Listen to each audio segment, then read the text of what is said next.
Je vais vous raconter un rêve. Un rêve qui ressemblait plus à un rappel qu'à une simple vision. Dans ce rêve, j'étais mort. Deux anges sont venus me questionner, sans colère ni menace. Puis je me suis retrouvé devant un pont.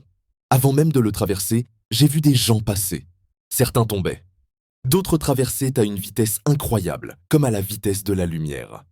Quand ce fut mon tour et que j'ai traversé le pont, j'ai compris qu'on voulait me montrer quelque chose. Deux grandes chaînes argentées, brillantes, m'ont saisi. Elles m'ont soulevé et jeté vers le bas. Je suis descendu à travers des lieux inconnus, sous terre, à travers plusieurs profondeurs, jusqu'à arriver dans un endroit étrange. Un lieu qui ressemblait à une salle d'attente, mais où l'on restait debout. Un endroit d'observation.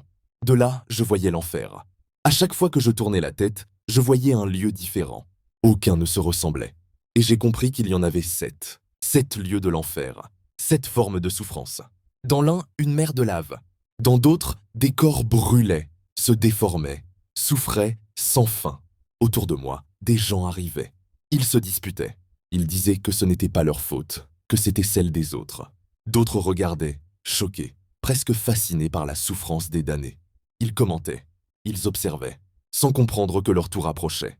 Car il n'y avait pas de porte, seulement un voile invisible.